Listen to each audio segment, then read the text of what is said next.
Hindi ako bratinela o spoiled brat. Ang budget ng Pilipinas ay hawak lang ng dalawang tao. Ang budget ng Pilipinas ay hawak lang ng dalawang tao. Hawak lang siya ni Congressman Zaldico at ni Congressman Martin Romualdez. Yan ang katotohanan. Halimbawa ko dito, medyo mahaba ito, kaya pagpasensyahan mo. Ang halimbawa ko dito, sa DepEd muna tayo.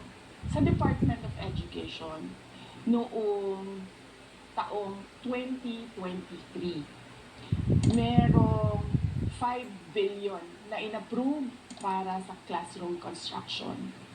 Nagulat ako kasi merong mga lumapit na miyembro ng House na humihingi. Hinihingi nila yung 5 billion, parte ng 5 billion na budget. Wala kasi akong experience sa ganyan. At saka ang pagkakaintindi ko, pag in-approve na yan ng Office of the President, ibibigay na yan, magdadiretso na yun sa approval at trabaho ng Department of Education sa construction ng mga classroom. Nagulat ako, may humingi. Magkano ba ang amin dyan? Magkano ba ang amin dyan? So sinabi ko, hindi pwede ito. Kasi, ang mangyayari nito, hindi magagawa ng Department of Education ang trabaho namin na mag-construct ng classroom ayon sa classroom backlog at sa prioritization base sa backlog at sa classroom construction. So, sinabihan ko yung isang congressman, sabihan ninyo si Martin Romualdez na hindi pwede chap-chapin ang classroom construction na 5 billion. Kaya kung makikita ninyo sa budget proposal na approved ng Office of the President, 5 billion yon. Pero nung lumabas yung GAA o yung budget approved noong 2023, naging 15 billion siya. Dahil hindi nga ako pumayag na kunin yung 5 billion, dinagdagan nila ng 10 billion yung classroom construction ng Department of Education. Yung 10 billion na yon hindi kontrolado ng Department of Education. Controlled yun ni Congressman Zaldico at Congressman Martin Romualdez. Hindi ko na kailangan ng corroborative witness dito dahil makikita niyo yon sa papel. Makikita ng taong bayan yon sa papel. NEP, 5 billion, lumabas ang budget approved, 15 billion. So may iintindihan niyo, di ba? Bakit pa tayo mag-budget hearing para sa Office of the Vice President? 2 tao lang naman ang nasusunod sa budget ng bayan natin. Halimbawa, taong 2024. Kung makikita nyo, ang approved na budget ng Office of the President para sa classroom construction ay 19 billion. Noong lumabas na ang House version ng Appropriations Bill, ay naging 24 billion ito.